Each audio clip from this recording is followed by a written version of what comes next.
InvestorPlace.com has some exciting news for the hydrogen investor.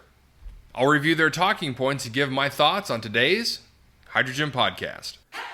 So the big questions in the energy industry today are, how is hydrogen the primary driving force behind the evolution of energy? Where is capital being deployed for hydrogen projects globally? And where are the best investment opportunities for early adopters who recognize the importance of hydrogen? I will address the critical issues and give you the information you need to deploy capital. Those are the questions that will unlock the potential of hydrogen, and this podcast will give you the answers. My name is Paul Rodden, and welcome to the Hydrogen Podcast.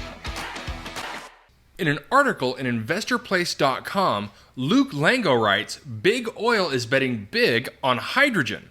The author writes, throughout the 1900s, oil made some people fortunes. But now, those who made fortunes in oil last century will make even more by betting on an oil killer, and that's hydrogen. Shell, BP, Chevron, and Total Energies all created multi-hundred billion dollar empires as oil became the modern economy's centerpiece. But now, even they are preparing for a much different future. Now, he makes sure before going any further that he is well aware of hydrogen's backstory.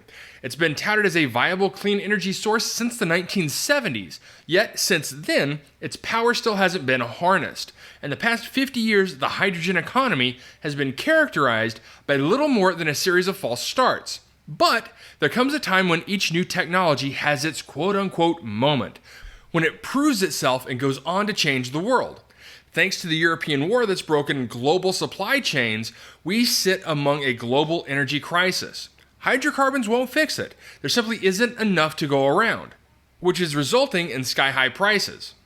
Now, I want to break away from this for a little bit because I think it's important to note that there is enough oil and gas globally without Russia and Ukraine involved, but the problem really boils down to supply chain logistics and refinery capacity.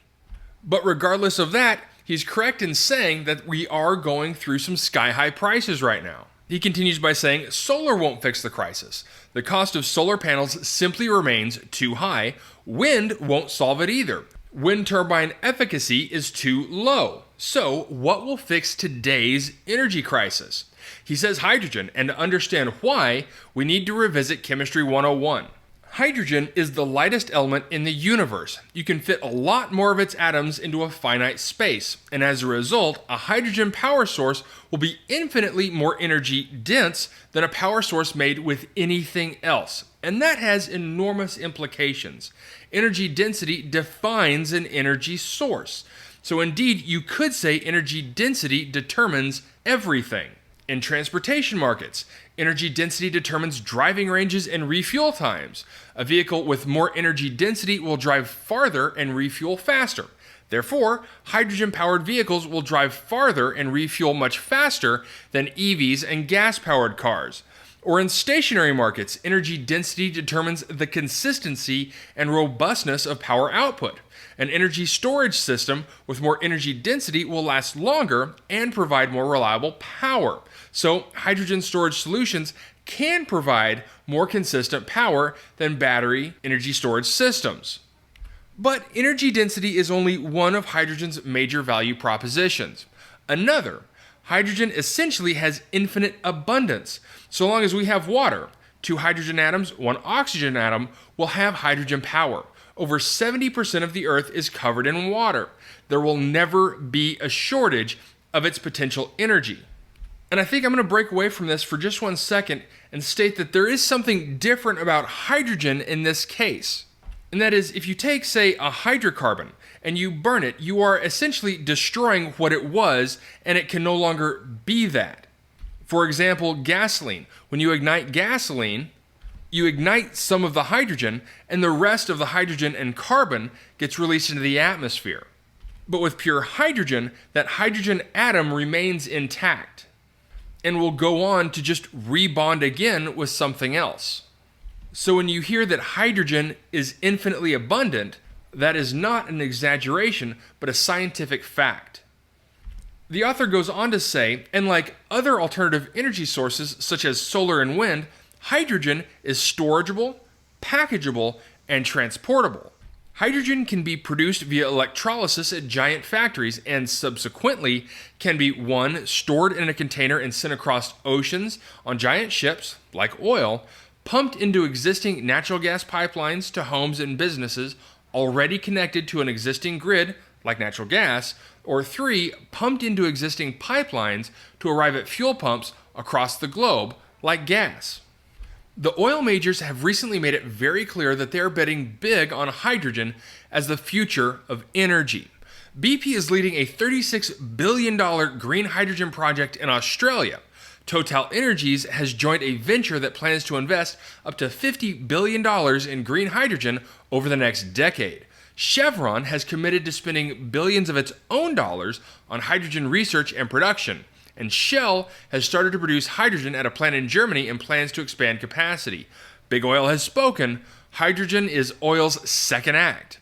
Hydrogen's value adds are so big that the author and his team believe that when it soon becomes cost-effective and viable, our world will be powered by it. We'll have hydrogen trucks, planes, and ships, hydrogen to heat our homes and to use as backup power. We'll have hydrogen everything. And to that end, he and his team are convinced that hydrogen stocks will become some of the best performing stocks of the 2020s. Now, the astute investor will be asking at this point, why now? After all, the periodic table hasn't changed over the past 50 years, so what has changed that will allow hydrogen to take over in the 2020s? Well, the author and his team believe that the stars have finally, quote, aligned, and the hydrogen economy will tip into hypergrowth mode this year. The elephant in the room, of course, is Russia's invasion of Ukraine. This has sent oil and natural gas prices to nearly unaffordable levels. Yet solar and wind aren't quite there in terms of capacity and efficiency. They can't help the world to fully break away from its hydrocarbon dependence. So, in steps hydrogen as the jack-of-all-trades energy source that simultaneously is clean and cheap. It's also powerful and plentiful enough to fulfill the world's energy demand. The geopolitical backdrop has never been more favorable than it is today for hydrogen. At the same time, its costs have plummeted. With advanced tech and economies of scale, hydrogen fuel cell costs have dropped 60% over the last 10 years. Deloitte expects these costs to drop below electric battery and combustion engine costs within a few years. And when the author says a few years, he really is talking about 2 to 2.5 years. He says the tech has dramatically improved. Technological breakthroughs and falling renewable energy costs have led to a new era of scalable green hydrogen production. Now it can be produced from renewable energy sources like solar and wind cost effectively. It's no longer reliant on natural gas, which was historically used to produce most hydrogen. He says, in other words, while the periodic table hasn't changed in the last 50 years, everything else has. And for the first time, all the growth drivers for hydrogen have shown up at the same time. And here the author quotes Matthew Bleesk, Shell's global hydrogen product manager. He says, in the past, there was a policy missing, or a technology wasn't quite ready, or people weren't so serious about decarbonization. Today, we don't have those barriers. So with those hurdles removed, the hydrogen economy will tip into its long overdue renaissance in the 2020s, and this will create what Morgan Stanley sees as an $11 trillion hydrogen market in the coming decades. The hydrogen's history as a viable clean energy source is riddled with empty promises and broken dreams. But this time is different. Finally, hydrogen is ready to reshape the world's energy landscape with ultra-affordable, energy-dense, reliable, and transportable clean energy. It's emerging when every country in the world looks to achieve energy independence. And consequently, it's the only energy source that's able to do so in a cost-effective way. And so what is the author's final word on hydrogen? He says, investors who bet early on this revolution will win big. And in their innovation investor portfolio, they're betting big on hydrogen also. But that's not all, he says. They're also betting big on batteries to help redefine the world energy industry over the next decade. He says that's because batteries are the perfect complement to hydrogen. Where hydrogen thrives, batteries flop. Where it flops, batteries thrive. The two will work together over the next 10 years to completely reshape how the world is powered. Okay, so quite a glowing article on the future of hydrogen from Investor Place. And I would be lying if I say this doesn't get me really excited for the future of hydrogen and the hydrogen industry. But I will say that a lot of this seems to be overly optimistic. And if you listen to my critique on JP Morgan's 2022 Energy Outlook, you know that the energy industry still has some major obstacles yet to hurdle. And because of that, I think the timeline in this article is a bit too optimistic.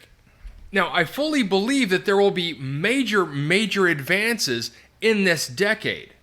And just in the last 2 years of this decade, we've already seen massive leaps forward in technology. And I do believe that trend is going to continue. But to see the hydrogen industry and market permeate to the extent that this article is talking about, I believe is going to take much longer than the next 8 years. I fully believe it will have to take at least the next 20 years.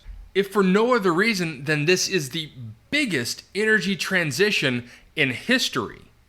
And the other thing that this article really doesn't take into consideration is the role that hydrocarbons will continue to play in the hydrogen industry over the next 30 to 40 years, especially as the solid carbon market continues to grow.